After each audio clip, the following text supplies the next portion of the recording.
Mirëmbrëma të gjithëve të nderuar shikues, ju ftoj të na ndiqni në këtë edicion qendror informativ të News 24, fillimisht shënjom me titujt kryesor. Berisha në SPAK akuza prokurorisë për arrestimet në Durrës, caktohet gjyqtarja për të. Treni bullgar në Peqim, prokuroria i kthen përgjigje PD-s, po hetojmë. Komisionet në Kuvend nisin punën me bojkot opozitar në 24 qershor, raporton kreu i SPAK. Identifikohet autori i vrasjes në Lezhë, 57 vjeçari u qellua teksa hynte në shtëpi. Plagosja te Ali Demi në kërkim 21 vjeçari Aldin Eziri dhe administratori i picerisë. Sulm në një protest pro-Izraelit në Colorado, autori bërtiti liri për Palestinën. Mendojmë vetëm për futboll, Hysaj Laçi përpara sfidës me Serbinë, duan fitore.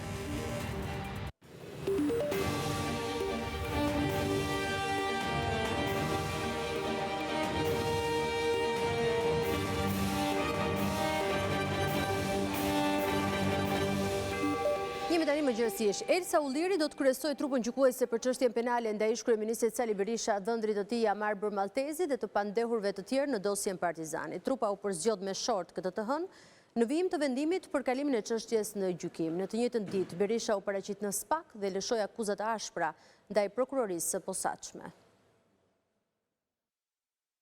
Gjyqtarja e posaçme Elsa Ulliri është përzgjedhur nga shorti elektronik si kryesuese e trupës që do të gjykojë akuzat penale ndaj ish-kryeministrit Sali Berisha, dhëndrit të tij Amar Bermaltezi dhe disa të pandehurve të tjerë lidhur me dosjen e njohur me emrin Partizani, ndërsa si antar të trupës janë gjyqtarët e posaçëm Bibën Dreca e Rudina Palloj. Shorti u hodh këtë të hënë pasi gjykatësia paraprake vendosi kalimin për gjykim të dosjes penale, po këtë të hënë ish-kryeministi Sali Berisha u paraqit në SPAK sipas urdhërimit të gjykatës. Kreu i Partisë Demokratike nuk i kurseu akuzat ndaj drejtuesit të prokurorisë posaçme për lidhje me grupin që u godit së fundmi në Durrës në kuadër të operacionit Ura.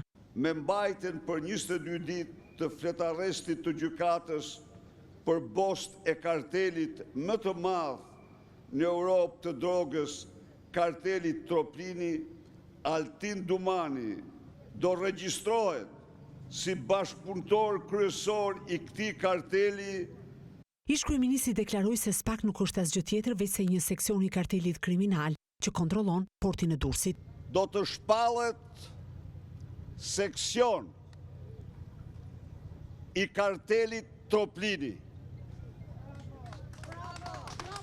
Do të shpallet seksion i kartelit më të fuqishëm të drogës në Europë, karteli vetëm që administron portin kryesor të vendit, portin e Durrësit. Kryedemokrati Berisha akuzoi sërish gjyqtarin Irena Gjoka, e cila sipas tij ka dorëzuar në veting dokumenta të falsifikuara për të justifikuar pasurinë e paligjshme.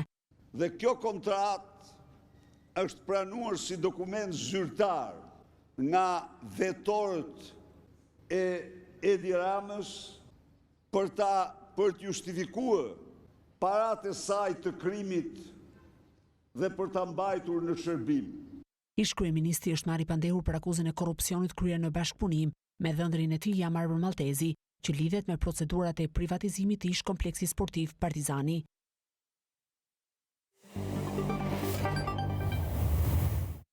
Kryetari Demokrat Sali Berisha akuzoi kryeministin Edi Rama se ka rrethuar vendin me plantacione droge. Në një konferencë për shtyp, kryedemokrati tha se janë dhënë leje për mbjelljen e 10 mijëra hektarëve me kanabis, ndërkohë që ligji lejon kultivim vetëm 200 hektarë në të gjithë vendin. Sali Berisha ka vijuar akuzën ndaj kryeministrit Edi Rama. Në konferencën e kësaj të hënë, Berisha deklaroi se në këtë vit elektoral, kreu i qeverisë dha leje për kultivimin e kanabisit në 29.300 hektar me vlerë 10 miliardë euro, edhe pse sipas kreut demokrat, ligji lejon mbjelljen e 200 hektarëve në mbar vendin. Në vit elektoral, Edi Rama rrethoi Shqipërinë në të katër anët e saj dhe në thellësi me plantacione droge, vlera e cilave është kolosale, po të kemi parasysh se në 28.000 hektar mund të mbillen 10 milion rrej kanabis të cilat shkojnë në një vlerë të paktën 10 miliard euro. Te kultivimi i kanabisit, Berisha shikon blerjen e qindra mijëra votave në zgjedhjet parlamentare të 11 majit. Dhe që të gjitha këto tashmë jo bim klandestine, por bim të mbjella me leje shtetërore të narkoshtetit. Kjo është katastrofa më e madhe. Me këtë akt, Edi Rama nga veriu në jug linja në prendim, bleu qindra mijëra vota. Akuzës për kanabizimin e vendit, Berisha i shtoi edhe një koment për pjesëmarrjen e kryeministrit në finalen e Champions League. Thuhet se me charter dhe me bileta që shkojnë tek 30-40.000 euro ndoqi ndeshjen dhe dolit me Nusretin e $1.000 biftekun, si sheik shion krimet e tij. Prokuroria e Elbasanit ka njoftuar zyrtarisht se ka nisur hetimet për denoncimet e Partisë Demokratike për falsifikim të materialit zgjedhor në fshatin Pekish të Peqinit.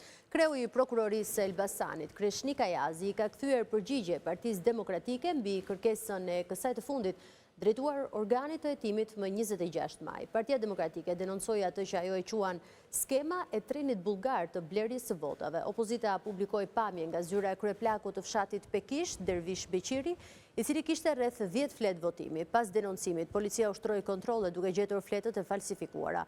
Për këtë arsye, opozita kërkon që ekspertiza mbi materialet e sekuestruara të bëhet nga ekspert ndërkombëtar e të pavarur.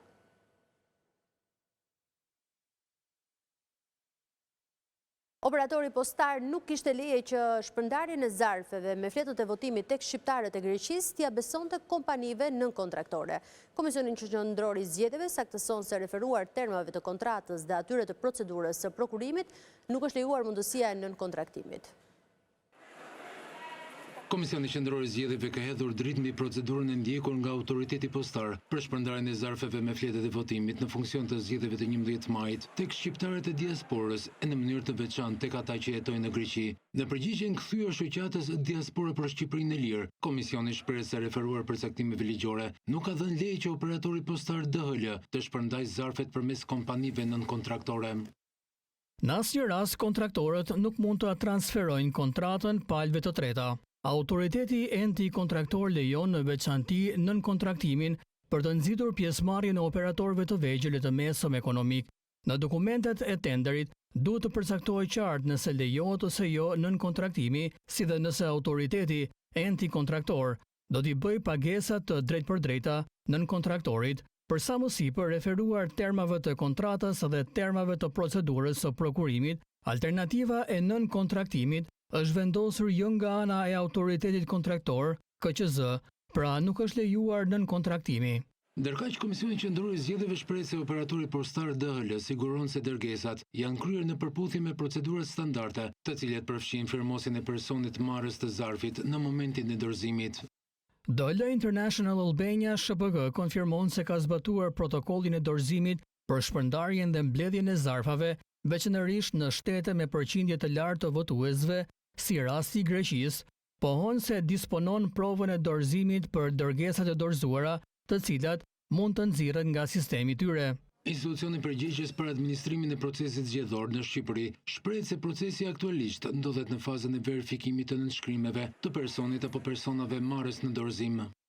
Deri në këtë moment nuk është evidentuar apo denoncuar ndonjë rast konkret në KQZ që ngre dyshime për të kalim të numrit të lejuar të zarfeve në raport me anëtarët e familjes votues.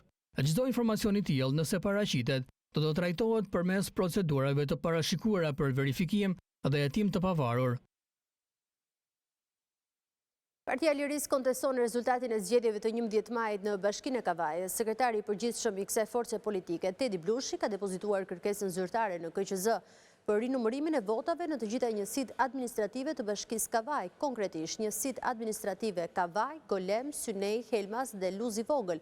Megjithse koalicioni Partia Demokratike Aleanca për Shqipërinë Madhështore ka dalë fitues në të gjitha këto njësi, Partia e Lirisë shpreh se ka dyshime për manipulim të procesit. Kërkesa jonë mbështetet në dyshimet arsyeshme mbi parregullsi gjatë procesit të numërimit dhe synon garantimin e transparencës dhe legjitimitetit të rezultatit përfundimtar, thuhet në kërkesën e Partisë së Lirisë drejtuar KQZ-s.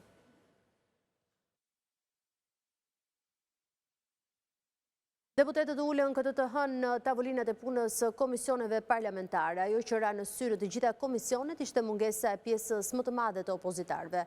Ndërkohë ata ligjvënës të opozitës që ishin pjesë e mbledhjeve përsëritën akuzat se zgjedhjet e 11 majit ishin farsë elektorale që u diktuan nga krimi.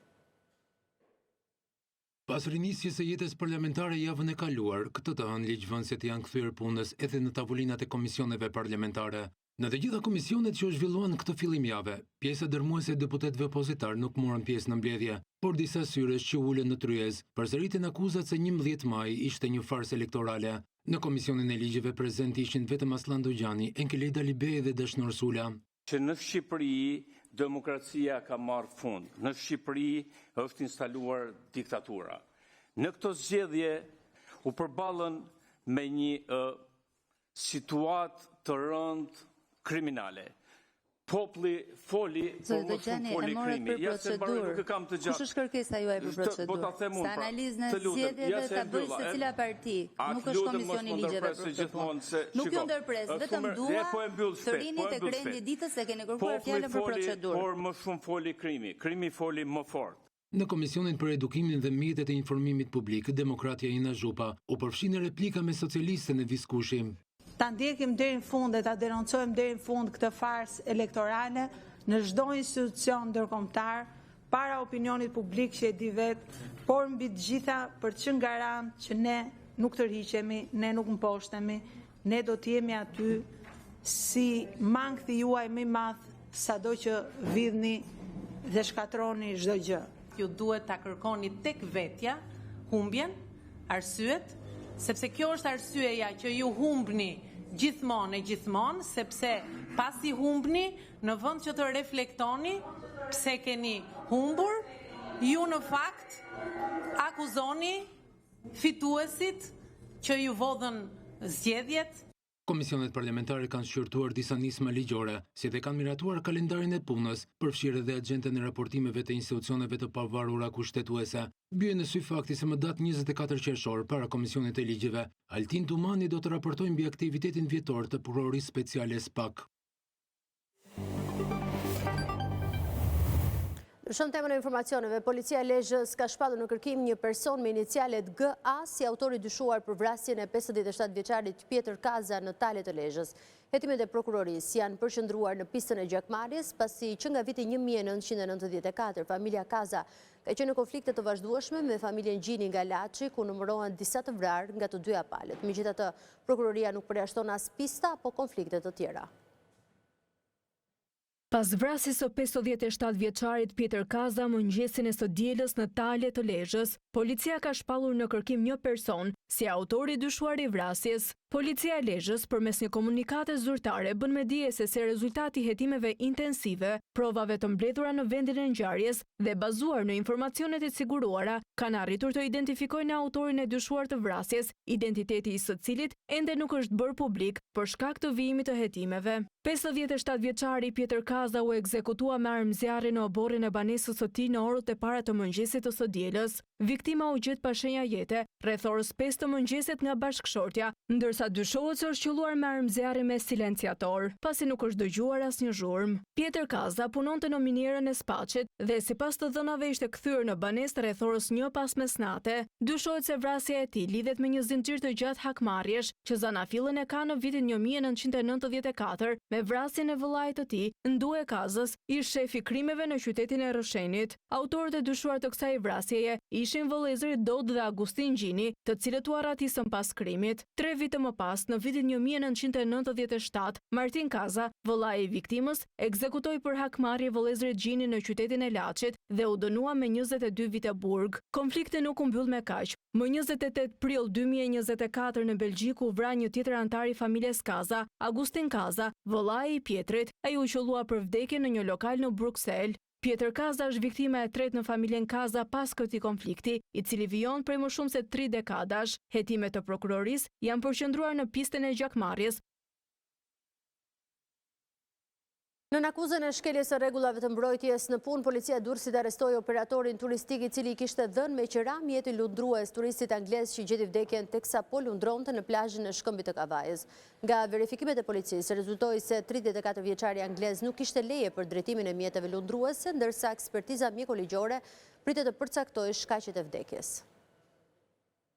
Policia e Durrësit ka arrestuar një operator turistik në Shkëmbin e Kavajës, i cili i kishte dhënë me qira mjetin lundrues jet ski turistit anglez që humbi jetën teksa po lundronte në det. Në akuzën e shkeljes së rregullave të mbrojtjes në punë, policia e Durrësit arrestoi Luis Xhumarin, ndërsa nga verifikimet e deri tanishme rezulton se 34 vjeçari anglez nuk posedonte lejë për drejtimin e mjetit lundrues. Bazuar në rregullore, motorët e ujit mund të jepen me qira vetëm kur drejtuesi është i pajisur me lejen përkatëse. Në mjetin lundrues jet ski bashkë me 34 vjeçarin ishte edhe e dashura e tij, e cila ndodhet në spital në gjendje kritike për jetën. Për zbardhjen e shkaqeve të incidentit, do të jetë ekspertiza mjekoligjore ajo që do të përcaktojë nëse vdekja ka ardhur si pasojë e mbytjes në det apo ndonjë problemi shëndetësor të drejtuesit të mjetit jet ski.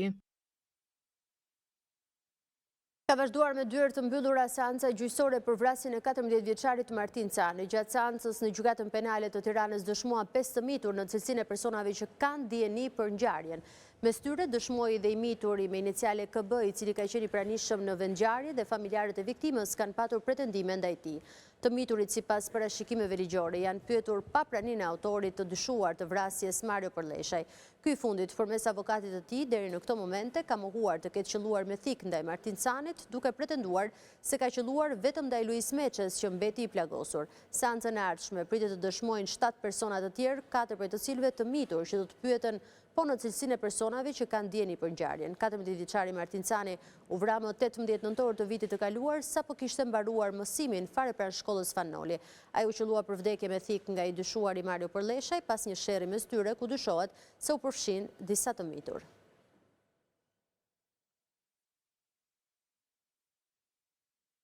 Policia ka zbardhur plagosjen me armëzjarri të një 15 vjeçari ndodhur një ditë më parë në një piceri në zonën e Alidemit. Në kërkim është shpallur autori dyshuar i plagosjes Aldin Eziri, ndërsa janë arrestuar 3 punonjës të picerisë, si dhe është shpallur në kërkim administratori i saj për moskallëzim krimi, si dhe kanë kryer veprime që pengojnë zbardhjen e ngjarjes.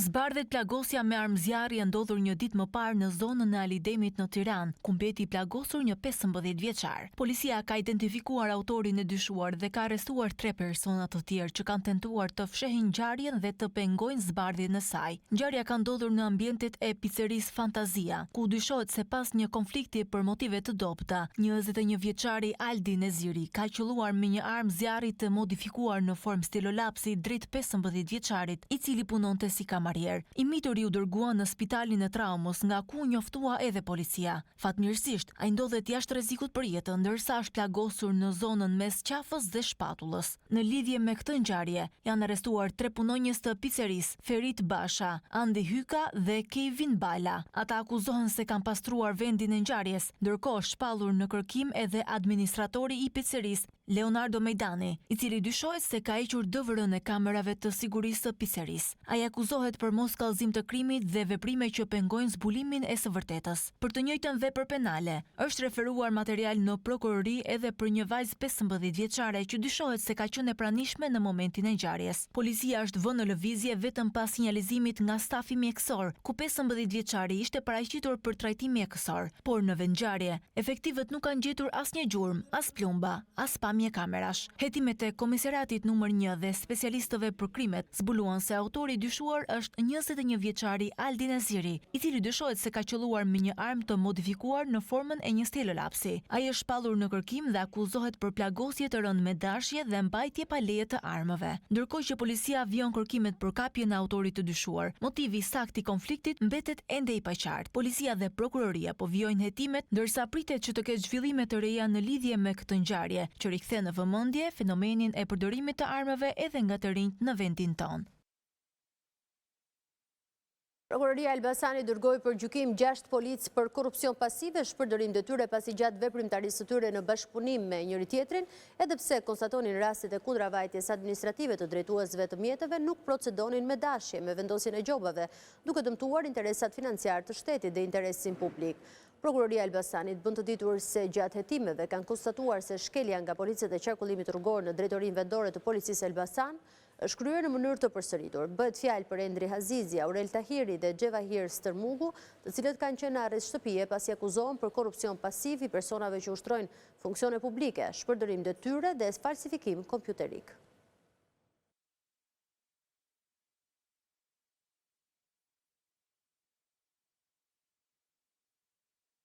Prokuroria e Tiranës sekuestroi pasuritë e Arnaldo Leshit, i dënuar në Angli për veprën penale prodhim, shitje të lëndëve narkotike. Sekuestrimi i pasurive pas hetimeve të nisura 2 javë më parë, kur rezultoi se pasuritë e shtetasit Arnaldo Leshi nuk justifikohen nga të ardhurat ekonomike dhe dyshohet se lidhen dhe rrjedhin nga veprimtaria kriminale të shitjes së narkotikëve. Sipas prokurorisë, në sekuestro është vënë një pasuri që zotërohet nga babai Arnaldo Leshit, një sipërfaqe trualli prej rreth 275.2 m2 dhe një godinë dykatëshe ku përfshihet bodrumi dhe papafingo të regjistruara në mars 2021. Po ashtu edhe aktiviteti tregtar i vëllait të Arnaldo Leshit për riparim automjete, shitje dhe blerje makinash e pjesësh shkëmbimi është vënë në sekuestro si dhe 2 automjete.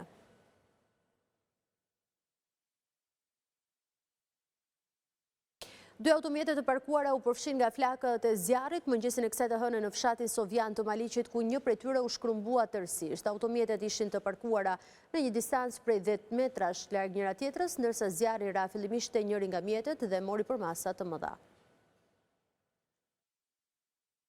2 makina të parkuara u përfshin nga flakët e zjarrit mëngjesin e kësaj të hënë në fshatin Sovjan të Maliqit, ku një prej tyre u shkrumbua tërësisht. Makinat ishin të parkuara në një distancë prej 10 metrash larg njëra tjetrës, ndërsa zjarri ra fillimisht te njëri nga mjetet dhe mori përmasa të mëdha. Një prej pronarëve thotë se nuk ka konflikte me askënd dhe sqaron se mjeti i tij u doq si pasojë e përhapjes së zjarrit që ra në mjetin e parë. Ne ishim në gjumë, edhe dikush nga këta komshin të tonë thanë hajde se ka rënë flak.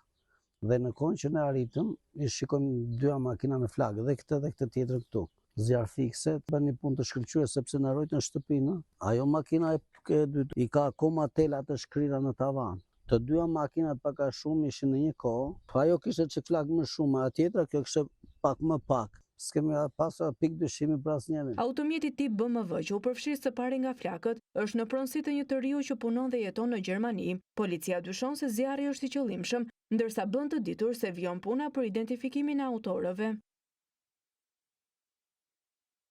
Disa orë pas shuarjes janë rindezur vatrat e zjarrit në pyllin e Darzezës. Tereni vështirë ranore ka bërë të pamundur ndërhyrjen e mjeteve zjarfikse, duke detyruar efektivët dhe banorët e zonës të përdorin mjete rrethanore. Paralelisht është ndezur një tjetër vatër zjarri në kodrat e Zhupanit, ku edhe në këtë zonë ndërhyrja e mjeteve zjarfikse ka qenë e kufizuar. Masivi pyjor i Darzezës është përfshirë sërish nga flakët, megjithse zjarri një ditë më parë u vënë në kontroll në orët e para të mëngjesit të kësaj të hënë. Por vatrat e zjarrit janë reaktivizuar sërish gjatë mesditës, duke u përhapur me shpejtësi në një sipërfaqe të konsiderueshme pyjore. Për shuarjen e flakëve janë angazhuar forca zjarrfikse të Firit, Patosit dhe Roskovecit, punonjës të shërbimit pyjor dhe banor të zonës. Ndërhyrja e mjeteve zjarrfikse është e vështirë për shkak të terrenit ranor, duke detyruar efektive të përdorin mjete rrethanore. Po ashtu Bashkia e Firit ka vënë në dispozicion edhe një traktor me zinxhir për të frenuar përhapjen e zjarrit. Paralelisht, një tjetër vatër aktive është raportuar këtë të hënë në kodrat me ullishte në Zhupan të Firit, në vendin e quajtur Takodrom. Flakët u përhapën me shpejtësi nga ajra e fortë, ndërsa banorët e zonës kanë njoftuar menjëherë shërbime zjarrfikse. Ndërhyrja ka qenë e pamundur për shkak të terrenit të vështirë, ndërsa flakët kanë ndjekur një sipërfaqe të konsiderueshme me bimësi, shkurre dhe ullinj. Vatrat e zjarrit janë larg zonës së banuar dhe nuk dihen ende shkaqet e rënies së zjarrit. Burime pranë prefekturës së Firit bën me dije se është kërkuar ndihmë për ndërhyrje nga ajri, në mënyrë që situata të vihet nën kontroll sa më parë. Ndëroi jetë në moshën 65 vjeçare Atë Kristaq Vaso, i cili më 19 maj ra aksidentalisht nga çatia e një kishe në Korçë. Atë Kristaq Vaso, prej gati 2 javësh, ndodhe i shtruar në spital pasi pësoi fraktura të shumta në kokë dhe në trup. Pas ndarjes nga jeta të Atë Kristaq Vasos, reagoi edhe Mitropolia e Shenjtë e Korçës, duke shprehur ngushëllime familjes se duke u lutur për prehjen e tij në mbretërinë e qiejve. Qofte lumtur rrudha në të cilën shkon ti sot, se të është përgatitur vendi i prehjes lart në qiell, parajs të mbaro, vëllai ynë i lumtur dhe gjithmonë i kujtuar, shkruhet në reagimin e Mitropolisë së Shenjtë të Korçës në Facebook.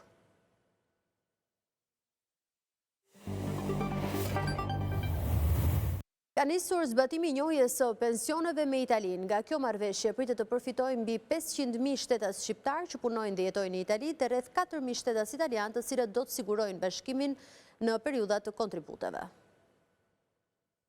Ka nisur zbatimin marrëveshja për njohjen e periudhave të kontributeve mes Shqipërisë dhe Italisë, që u jep mundësinë emigrantëve shqiptar që të trajtohen me pension në Itali dhe në Shqipëri në të njëjtën kohë. Nga kjo marrëveshje përfitojnë rreth 500.000 qytetarë shqiptarë emigrantë që jetojnë dhe punojnë në shtetin fshinj dhe rreth 4.000 italianë që kanë leje shëndrimi në Shqipëri. Me hyrjen në fuqi të marrëveshjes, personat që janë në prag pensioni duhet të aplikojnë pranë Institutit të Sigurimeve Shoqërore respektiv shqiptarët në Itali dhe italianët në Shqipëri, duke bërë të mundur marrjen e 2 pensioneve, sipas viteve të punës që ka derdhur kontributet. Marrëveshja mes 2 vendeve për njohjen e kontributeve të sigurimeve shoqërore u nënshkrua më 6 shkurt të vitit 2024. Marrëveshja u finalizua me dokumentin përkatës që u dorëzua kryeministrit Rama në mesin e muajit maj nga homologja e tij italiane Giorgia Meloni, gjatë vizitës së saj në Tiranë për samitin e Komunitetit Politik Evropian. Nga viti 2005 deri më sot, Shqipëria ka nënshkruar rreth 28 marrëveshje në fushën e sigurimeve shoqërore, mes të cilave me Turqinë, Belgjikën, Hungarinë, Luksemburgun, Çekinë, Maqedoninë e Veriut, Gjermaninë, Austrinë, Bullgarinë, Kanadan, Rumaninë, Kosovën, me Konfederatën e Zvicrës dhe me Kroacinë. Sa kaq në fuqi pritet të hyjë dhe marrëveshjet me Malinezi e Bullgarinë. Procesi më i gjatë dhe më i vështirë për palën shqiptare është ai me Greqinë. Zhvendosemi në Kosovë për të 25-ën herë me radhë. Deputetët e Kuvendit të Kosovës kanë dështuar të hënën të konstituojnë përbërjen e 9 parlamentare të dalë nga zgjedhjet e shkurtit. Deputetët e opozitës refuzuan për të 17-ën herë rresh që të formonin një komision për mbikëqyrjen e një votimi të fshehtë për kreun e ri të organet ligjvënës. Çështja e votimit të fshehtë që u propozua më 1 maj nga kryesuesi i seancës Avni Dehari, pasi kandidatja e lëvizjes vetvendosje për kryetare të Kuvendit Albulena Haxhiu nuk arriti në disa votime të merrte 61 votat e nevojshme për të konfirmuar në post. Është dërguar në gjykatën kushtetuese të Kosovës nga partitë që në legjislaturën e kaluar ishin në opozit. Seanca konstituive do të vazhdojë të mërkurën e 4 qershorit.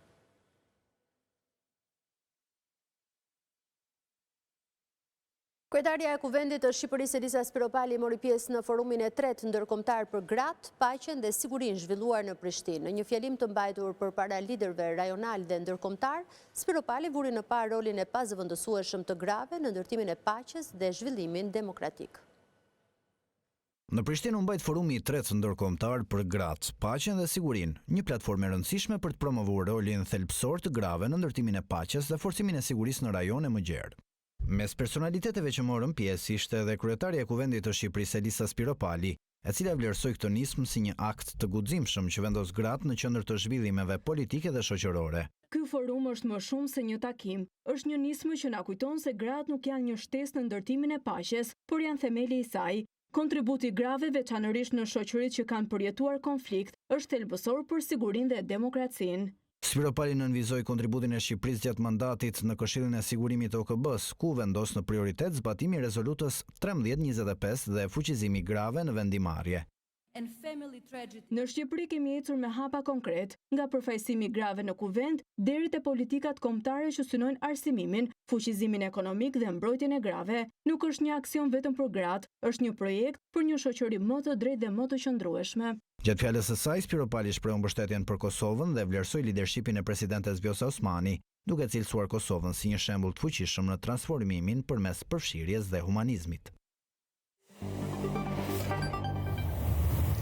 Me Me të gjitha votat e numëruara, historiani krau të djathtë Karol Nawrocki është zgjedhur presidenti i ri i Polonisë, njoftoi Komisioni Zgjedhor Shtetëror. 42 vjeçari Nawrocki fitoi mbi 50% të votave përballë kryetarit të Bashkisë së Varshavës. Ai bëri fushat duke premtuar se do të siguronte që politikat ekonomike dhe sociale do të favorizonin polakët përballë nacionaliteteve të tjera, përfshirë refugjatët nga Ukraina fqinje.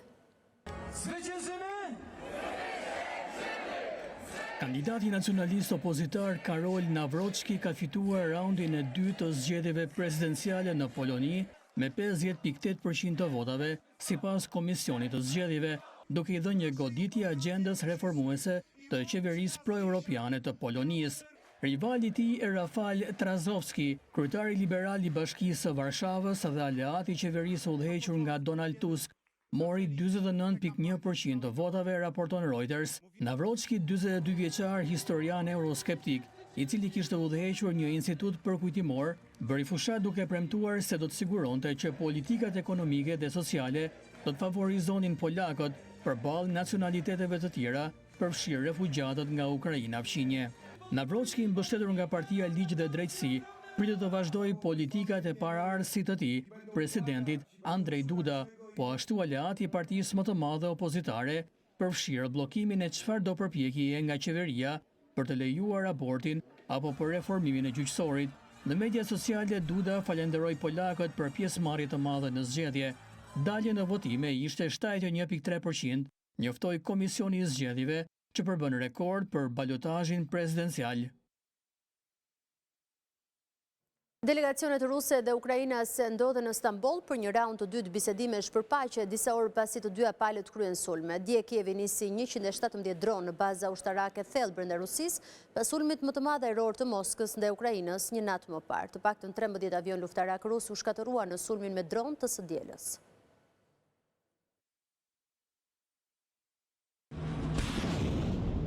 Delegacionet ruse dhe ukrainase ndodhen në Stamboll për një raund të dytë bisedimesh për paqe, disa orë pasi të dyja palët kryen sulme gjatë natës. Mikprisi delegacioni turk ishte i pari që mbërriti, pasuar nga rusët dhe ukrainasit rreth 7 minuta më vonë. Nuk ka një afat kohor se sa do të zgjasin bisedimet, por raundi më parshëm zgjati më pak se 2 orë. Të dielën Kievi nisi 117 dronë në baza ushtarake thellë brenda Rusisë, pas sulmit më të madh ajror të Moskës ndaj Ukrainës natën e kaluar. Të paktën 13 avion luftarak rus u shkatëruan në sulmin me dronë të së dielës, bën të ditur zyrtar të Ukrainës, me Zelenskin që e cilësoi operacionin si një rezultat absolutisht të shkëlqyer. Ministri i jashtëm i Rusisë Sergej Lavrov foli një ditë më parë në telefon me sekretarin amerikan të shtetit Marco Rubio, njoftoi Moska. Në një deklaratë në aplikacionin e mesazheve Telegram, Ministria e Punëve të Jashtme të Rusisë bëri të ditur se dy zyrtar të lartë shkëmbyen pikpamje mbi iniciativa të ndryshme që lidhen me një zgjidhje politike të krizës së Ukrainës, duke përfshirë bisedimet e sotme. Sipas agjencisë ruse të lajmeve TASS, Lavrov tha se Moska është gati të paraqesë sot zyrtarëve e Ukrainës një memorandum mbi të gjitha aspektet e kapërcimit të besueshëm të shkaqeve rrënjësore të krizës. 8 persona u plagosën të dielën në Shtetet e Bashkuara kur një burr 45 vjeçar bërtiti liri për Palestinën dhe hodhi bomba molotov ndaj një turme në Boulder të Colorados, ku po mbahej një demonstrat në kujtim të pengjeve izraelite që vazhdojnë të mbahen në Gaza, thanë autoritetet amerikane. Autoritetet amerikane konsideruan incidentin si një sulm terrori dhe arrestuan autorin. 8 persona mbetën të plagosur të dielën kur një 45 vjeçar hodhi mjete djegëse në drejtim të një turme në Boulder në Colorado, në Shtetet e Bashkuara të Amerikës, ku po mbahej një protestë për të kujtuar pengjet e mbetura izraelite në Gaza, njoftuan autoritetet amerikane sipas Reuters. Përpara sulmit, autori Mohamed Sabri Soliman thiri liri për Palestinën.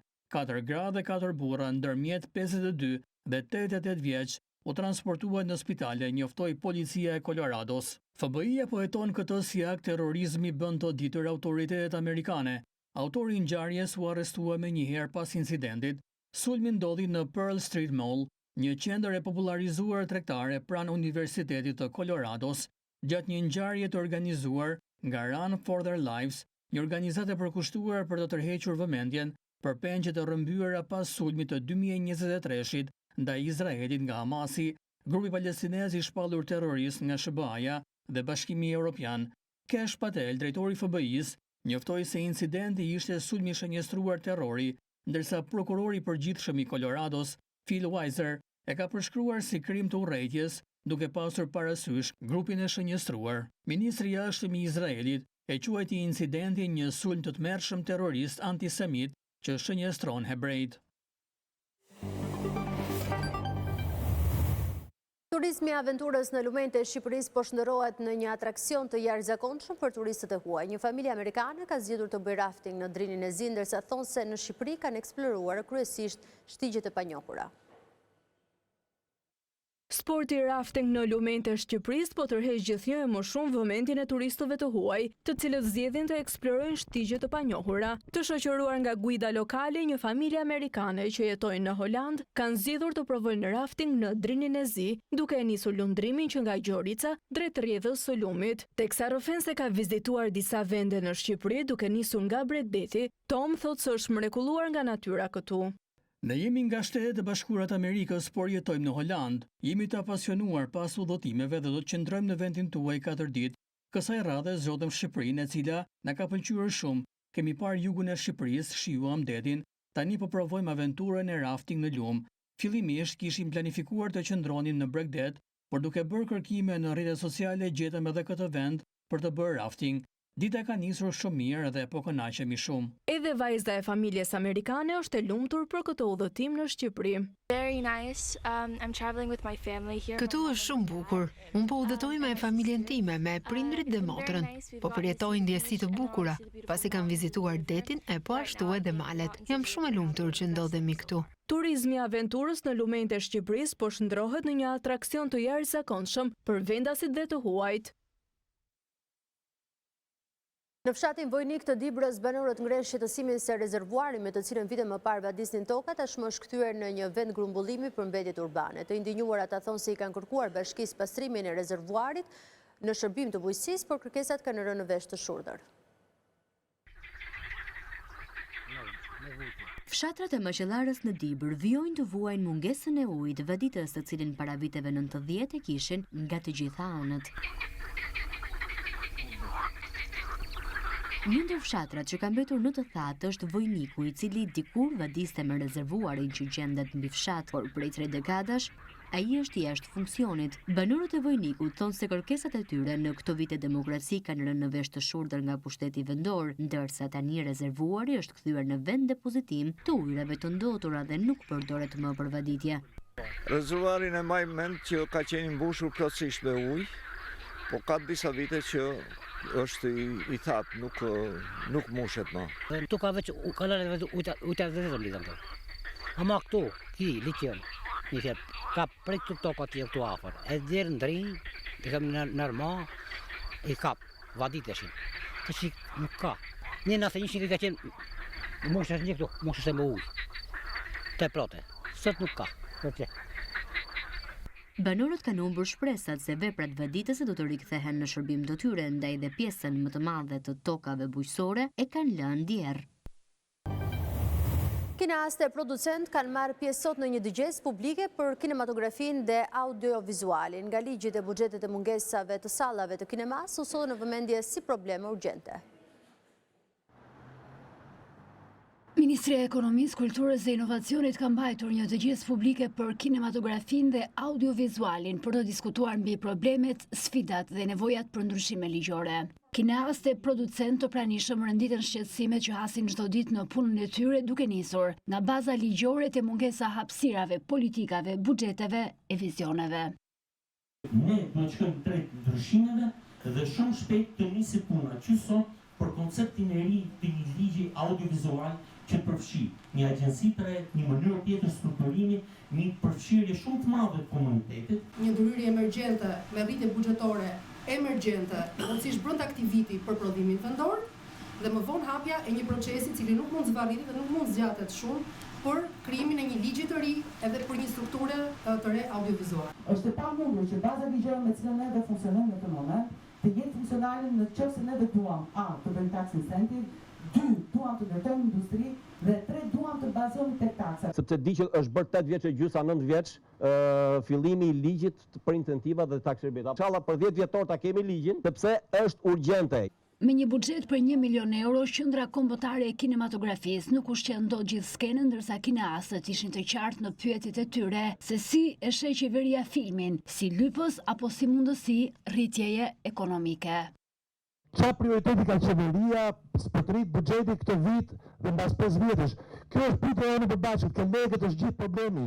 Kjo qeveri e ka ndërmend ta vërë kinematografinë apo zjarrin në qendër të vëmendjes, ta mendoj që është fitim pryrëse për imazh dhe për lek. Nëse mendon se një kështu fondi për budget siç quheshin dikur, s'ka për të bërë. Është koncepti si duhet veprojë ministria, që nuk duhet ta trajtoj kinematografinë si një ca japim ca para kështu edhe ato para janë të humbura. Jo. Ato janë një industri që sjellin fitim dhe kështu duhet kuptuar çështja, them unë. Unë kam marrë nga Shqipëria vetëm 300.000 euro dhe kam sjell 1 milion euro me bashkëprodhimet që kanë ardhur këtu. Sepse kinemaja shqiptare është në pikën që pret buxhet nga shteti, gjen shpjegim te mungesa e rrjetit që e çon filmin te publiku, çka ka sjell një lloj ekstremiteti në prodhim. Ne tash kemi ose filma autor, ose kemi filma që mushim sallën në pallatin e kongreseve. Për ta përkthyer, domethënë gjykoj që jemi nëpërmjet Emanuela Lahos dhe Mandit në Shtullës. Ne s'kemi distributor, sepse s'kemi kinemarsi. Problemi është që ne nuk e kemi mundësinë që filmi të bëj ciklin e tij, t'ia kalosh një distributor e ai ta çojmë në kinema, cilën nuk i kemi para të rikthehen të reinvestojnë në tërë. Në fund, zëvendës Ministrja e Kulturës Lira Pipa tha se në takimin e ardhshëm propozimi nga ministria do të jetë i qartë. Unë mendoj që në takimin e radhës që besoj do ta organizojmë shumë shpejt dhe do njoftoheni po ashtu shumë shpejt, ne do të diskutojmë dhe një draft të propozimeve që ne sugjerojmë. Pra, në takimin e radhës nuk është se thjesht do dëgjojmë, por dhe do propozojmë diçka konkrete në mënyrë që të marrim një, le të themi, një aprovim të përgjithshëm nëse jemi aty ku duhet. Dëgjesa u mbajt ndërsa Qendra Kombëtare e Kinematografisë është në një situatë paralize e padrejtues. Kemi rritë kështu në fund të këtij edicioni informativ. Për të informuar në çdo kohë me lajmet më të fundit nga vendi, rajonit dhe bota, ftohet të vizitoni faqen balkanweb.com, aty mund të ndiqni dhe News 24 në live stream.